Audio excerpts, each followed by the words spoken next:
Alright जी, हम ज़रा next उसके ऊपर आते हैं कि हमारी ये जो हमने कंस्ट्रेंट्स पढ़ी थी, ख़ास तौर पे जो हमने एक्सप्लिसिट कंस्ट्रेंट्स देखी हैं। फॉर एग्जांपल हमने कहा जी डोमेन कंस्ट्रेंट है, रिक्वायर्ड कंस्ट्रेंट है, डिफ़ॉल्ट वैल्यू कंस्ट्रेंट है, यूनिक वैल्यू कंस्ट्रेंट है, इंटेग्रिटी कंस्ट्रेंट है।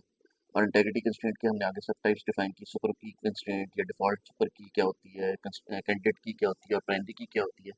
अ, और उसके बाद हमने कहा जी रेफरेंशियल इंटेग्रिटी कंस्ट्रेंट होती है, जिसको हम जो है वो उर्फ़ आम में फ़ॉरेन की कहते हैं।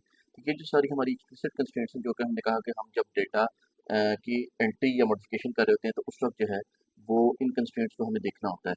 बट सवाल ये पैदा होता है कि ये कौन सी कंस्ट्रेंट जो है वो हमें किस वक्त इफेक्ट करती है और हमारी डेटा की मॉडिफिकेशन या डेटा की एक्सेस मैकेनिज्म्स हैं क्या क्या।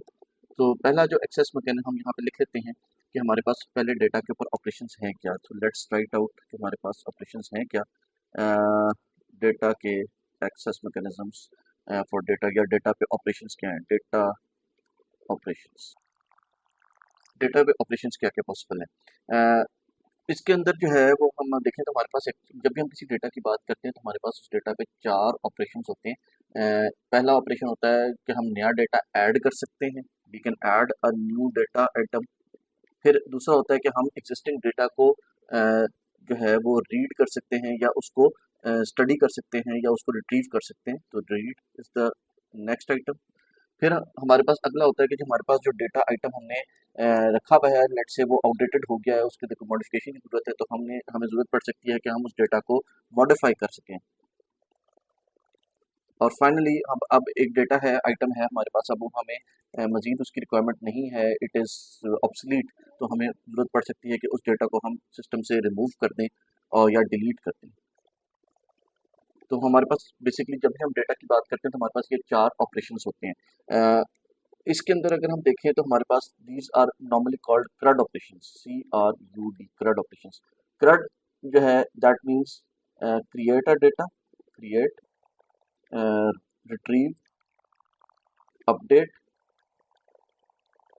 And delete. तो जब भी हम बात करते हैं, हम कहते हैं कि क्रड ऑपरेशंस परफॉर्म करें, या कहीं पे भी क्रड का लफ्ज़ आए तो इसका मतलब ये है कि हम डेटा के पॉइंट ऑफ व्यू से जब भी क्रड की बात करते हैं तो हम कहते हैं कि जी ये ऑपरेशंस क्या है। क्रिएट का ऑपरेशन है, रिट्रीव का ऑपरेशन है, अपडेट का ऑपरेशन है एंड डिलीट का ऑपरेशन है।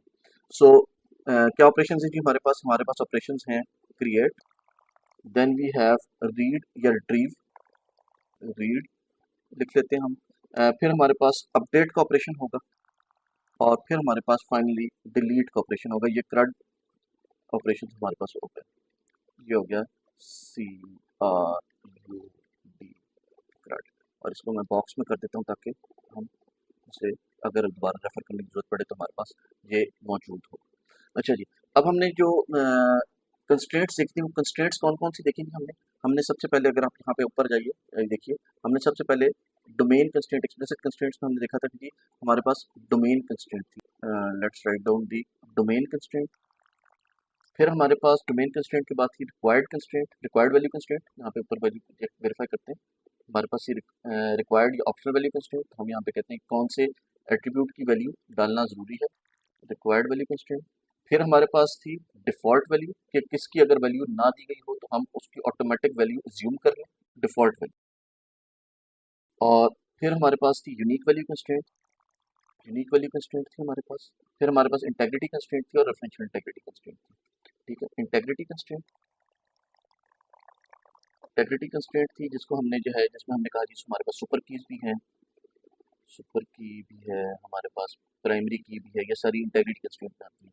और फिर हमारे पास रेफरेंशियल इंटेग्रिटी कंस्ट्रेंट थी,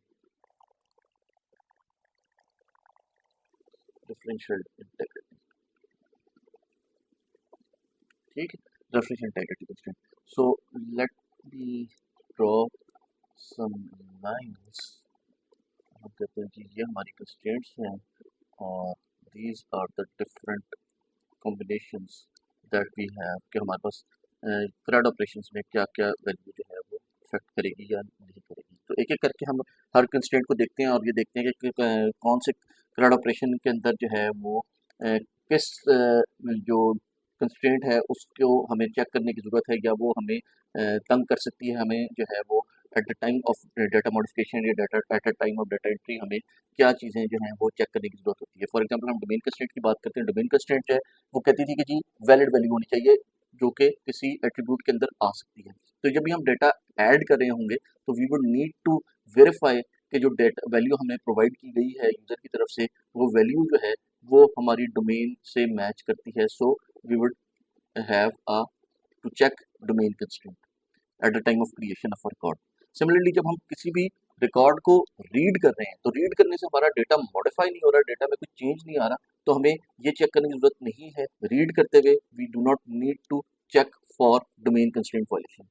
eight the time of update आपकी अपडेट की रिक्वेस्ट आई कि जी इस डेटा को अपडेट कर दो, तो आपको ये चेक करना पड़ेगा कि जी जो एट्रीब्यूट मॉडिफाई हो रहा है क्या उसकी जो नई वैल्यू दी गई है वो वैल्यू उसकी डोमेन में लाई करती है या नहीं करती। ऐसा तो नहीं है कि आपने जो है वो सिटीज़ ऑफ पाकिस्तान के अंदर जो है वो आपकी डोमेन थी सिटीज़ ऑफ पाकिस्तान और उसके अंदर आपने कनाडा लिख दिया या उसके अंदर आपने टोरंटो लिख दिया।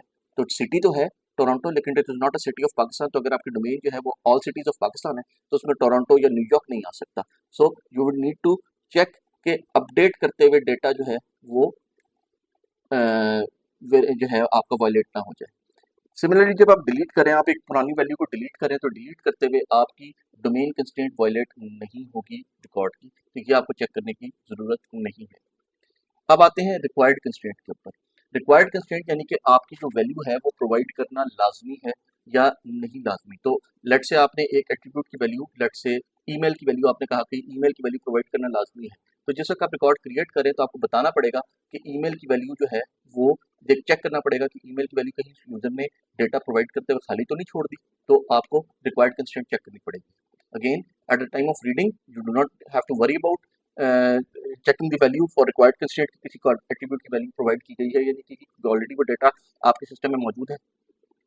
सिमिलरली अपडेट करते हुए then again you would need to know कि जी अपडेट करते हुए उसने कॉलम अपडेट किया, उसने वो एट्रीब्यूट की वैल्यू अपडेट की, तो कहीं उसकी वैल्यू उसने खाली तो नहीं छोड़ दी। तो you would need to check at the time of updation के रिक्वायर्ड वैल्यू कंस्ट्रेंट जो लगी हुई थी किसी भी एट्रीब्यूट पे वो वायलेट तो नहीं होगी। And finally similar as the case of domain constraint आपकी जो है वो डिलीट की कंस्ट्रेंट भी वायलेट नहीं होगी।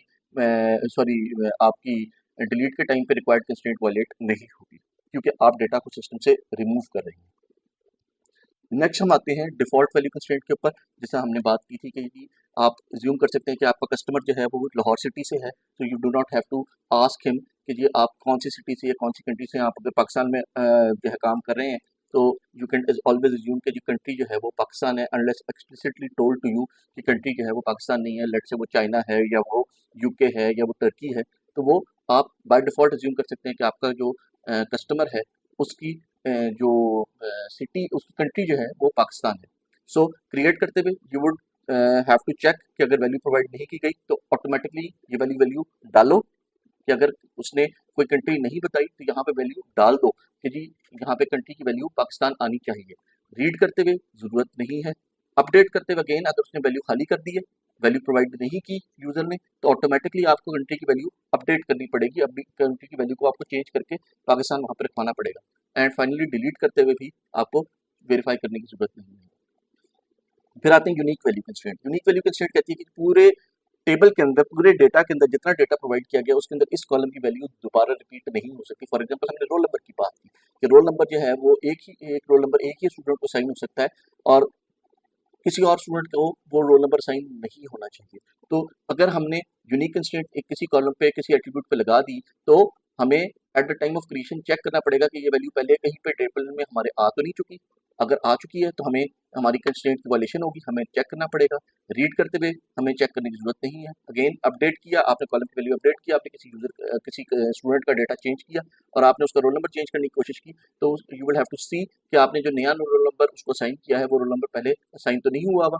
तो you would have to verify from the update case. And finally again in the case of delete you do not need to check कि आपकी जो है यूनिकनेस की कंस्ट्रेंट वायलेट हुई है या नहीं।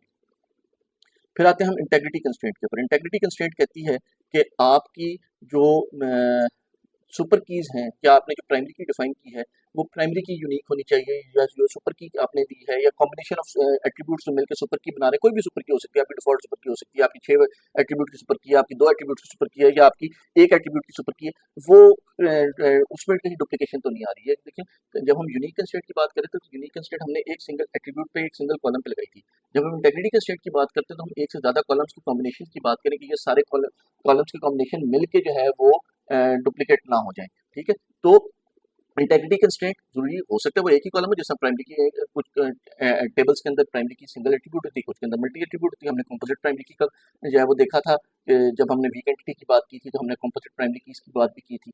ठीक है, so integrity constraint again at the time of creation of the record we will have to check, at the time of reading of the record we do not have to check, at the time of updation of record we will have to check, we have to verify कि जो values उसने update किया क्या उनके combination से, उन नई values की वजह से कोई रिकॉर्ड या कोई सेट ऑफ एट्रीब्यूट्स जो हैं वो डुप्लीकेट तो नहीं हो गए हमारे टेबल में। And again at the time of reading we do not have to check.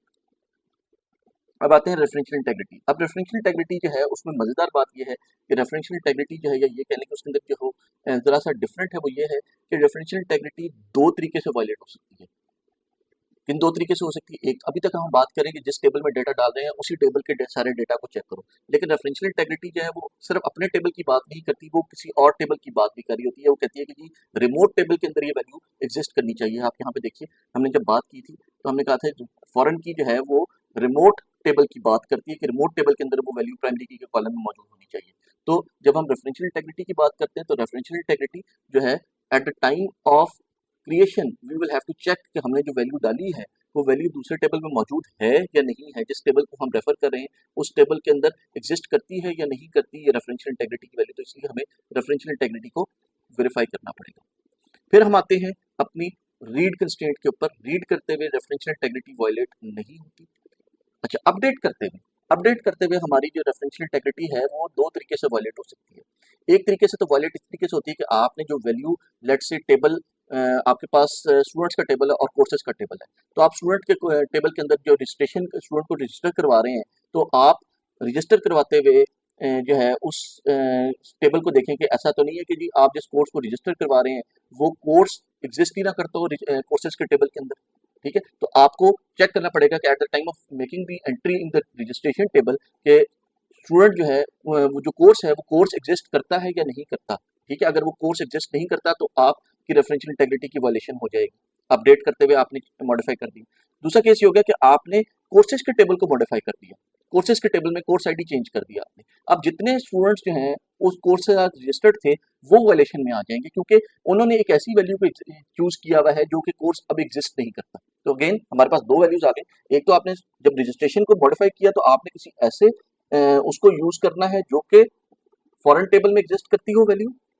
Number one case आ गया। नंबर टू केस क्या है कि आपने मॉडिफाई तो कर दिया लेकिन आपने कोर्सेज के टेबल को मॉडिफाई कर दिया, और कोर्सेज के टेबल को मॉडिफाई करके आपने किसी कोर्स को की आईडी चेंज कर दिया। वो कोर्स जिस जिस स्टूडेंट ने लिया हुआ था वो सारे स्टूडेंट्स या वो सारी रजिस्ट्रेशन जो हैं वो सारी वॉल्यूशन में आ गई। तो हमारे पास रेफरेंशियल इंटेग्रिटी को वो करना पड़ेगा, और यहाँ पे हमारे पास दो केसेस हैं, two cases. So we will have to verify both cases कि आप जो है वो जिस रिकॉर्ड को पॉइंट कर रहे हैं वो रिकॉर्ड एग्जिस्ट करता है या नहीं करता रिमोट टेबल में, जिस टेबल को आप पॉइंट कर रहे हैं। दूसरा कि जिस रिकॉर्ड को आप मॉडिफाई कर रहे हैं उसको तो किसी ने नहीं पॉइंट किया हुआ, वो तो नहीं कहीं से लिंक हुआ हुआ था, उसकी आपने लिंकिंग चेंज कर दी तो वो सारे रिकॉर्ड जो गड़बड़ हो जाएंगे।